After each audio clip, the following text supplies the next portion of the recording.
যে বা কি কৰিবলগীয়া আছে বুলি চৰকাৰৰ পৰা ভাবিছে? চাওক, এইবাৰৰ লিখে বান সোনকালে অসমৰ ৰাইজে দেখা নাই।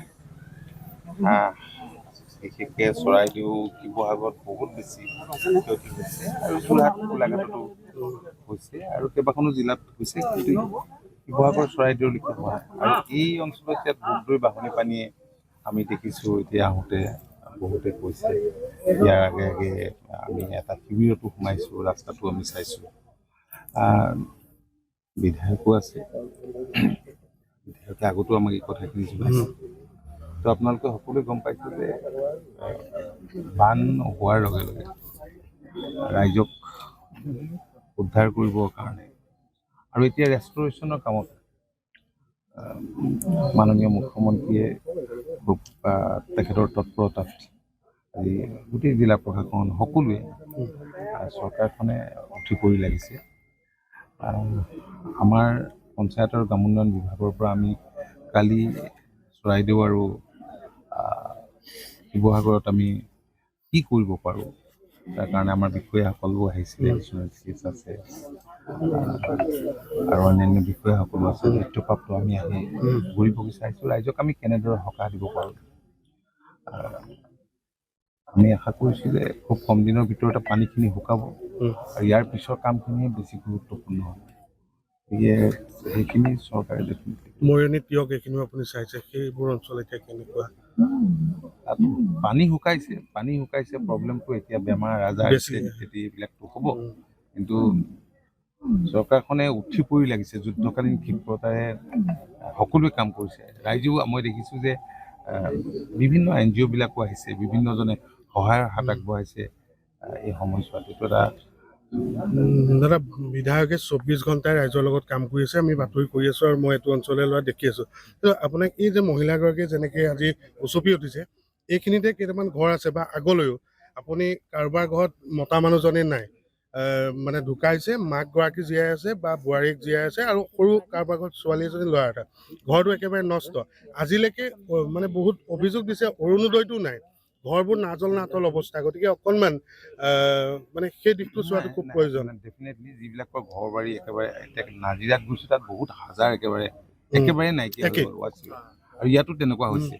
এই ক্ষেত্ৰত মুখ্যমন্ত্ৰী ডাঙৰীয়াই ইতিমধ্যে সেইবোৰ পৰিকল্পনা কৰিছিল, কেনেকৈ কাক কি কৰিব লাগিব, ক্ষয়ক্ষতি কাৰ কেনেকুৱা হৈছে, এইখিনি প্ৰশাসনৰ পৰা তথ্য ইতিমধ্যে সংগ্ৰহ কৰিছে।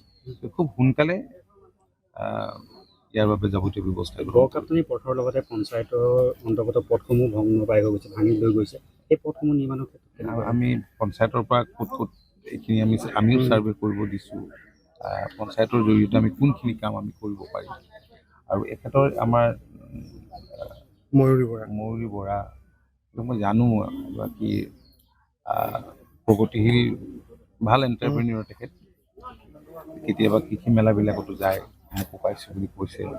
আৰু ইতিমধ্যে তেখেতে 1 লাখ টকা আমাৰ এইটো ASRLM আছিলে নহয় জানো, সেইটো পাইছিলে। গতিকে আজি ASRLM মিছন ডাইৰেক্টৰ আমাৰ লগত আহিছে, এডিশ্যনেল CSO আছে। গতিকে আমি কেনেকৈ সকাহ দিব পাৰোঁ আমি ডেফিনেটলি চিন্তা কৰিম। আৰু তেখেত বুলিয়ে নহয়, তেখেতৰ লগতে এনে যাৰ যাৰ ক্ষয়ক্ষতি হৈছে এই দিশটোৰ ওপৰত আমি চাম। SCG গোটবিলাক আছিলে আমাৰ, কি কৰিব পাৰি আমি পৰ্যালোচনা কৰি আছোঁ। আৰু স্বাস্থ্য শিবিৰো সঘন প্ৰয়োজন আছে অঞ্চলবিলাকত।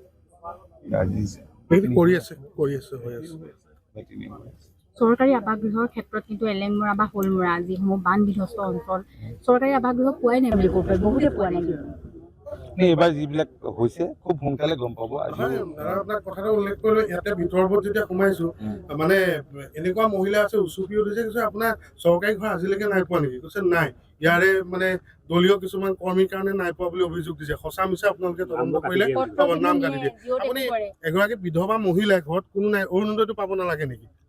এই বস্তুবোৰ মানে কৈছে। খালি আপোনাক মই জনাইছোঁ, এইটো মই অভিযোগ দিয়া নাই, ৰাইজে কোৱা অভিযোগটো আপোনাক কৈছোঁ। আপুনি ভিতৰলৈ গ'লে এনেকুৱা চকু পানী ধেৰ দেখিব। কথাখিনি আমি আজি এখন মিটিঙো আছে, আমি জানি বুজি আমি সেইখিনি ব্যৱস্থা গ্ৰহণ কৰিব। ঠিক আছে, থেংক ইউ। কি ক'লে আৰু কেনেকৈ ব্যৱস্থা হয়, তেখেতলোকক কৈছোঁ মোৰ যিখিনি ক্ষোভ আছিলে মই উজাৰি দিছোঁ আৰু তেওঁলোকে আশ্বাস দিছে নতুনকৈ নাৰ্চাৰীখন গঢ়িবৰ কাৰণে আৰু ফিচাৰী যিখিনি মাছ খৰচা হৈছিলে তেওঁলোকে পোনা পেলাই দিম বুলি কৈছে আৰু লগতে পুখুৰী পাৰটো বন্ধাৰ ব্যৱস্থা কৰি দিম বুলি কৈছে। আপুনি লাখপতি বাইদেউ আছে অঁ, লাখপতি বাইদেউ আছিলোঁ। সেই যিখিনি পইচা ইয়াত ইনভেষ্ট কৰিছে সেইখিনি শেষ হৈ গ'ল। বহুত টকা মই লোন লৈছিলোঁ, লোন লৈ পেলাই মই পুলি ইনভেষ্টমেণ্ট কৰিছিলোঁ আৰু সেইখিনি এতিয়া লোনটো মই যোৱা মাহলৈকেতো ঠিকেই মাৰি আছিলোঁ, কিন্তু এই মাহৰ পৰা মই কেনেকৈ মাৰিম ভাবিয়ে মানে পাৰ পোৱা নাই আৰু। ছমাহৰ কাৰণে লোনটো নামাৰিলেও হ'ব বুলি কৈছে। হয়, তেখেতলোকে তেনেকৈ কৈছে। এতিয়া পৰৱৰ্তী পৰ্যায়ত কি পদক্ষেপ লয় চৰকাৰে দেখা যাওক আৰু যিমান পাৰে তেওঁলোকে যদি সেইখিনি আমাক সুবিধা কৰি দিয়ে, আমাৰ নিচিনা খাটি খোৱা মানুহক আমাৰ নিশ্চয়কৈ উপকাৰ হ'ব বুলি ভাবিছোঁ। এটা লোন আছে আৰু যেতিয়া চৰকাৰে আপোনাক যদি পইচা দিয়ে নাৰ্চাৰী বনাব লাগিব তাৰ ওপৰত লোনো মাৰিব। হয়, অকণমান অসুবিধা হ'ব যিহেতু তেনেকৈ আমি মাৰিয়ে আছিলোঁ। প্ৰাইভেট যিবোৰ মাইক্ৰ' ফাইনেন্সৰ পৰা লৈ পেলাই মই বহুতকেইটা লোন নাৰ্চাৰীত পইচা ইনভেষ্ট কৰি থৈছিলোঁ। তো সেইকাৰণে ভৱিষ্যততে যদি মুখ্যমন্ত্ৰী মহোদয় আমাৰ লোনখিনি অকণমান মানে ধৰক মৰাত সহায় কৰে বা কিবা পইচা পাতি দি হ'লেও সহায় কৰে তেতিয়াহ'লে আমি উপকৃত হ'ম। যিকোনো খবৰৰ বাবে যোগাযোগ কৰক 9181 307 221 আমাৰ এই নম্বৰত।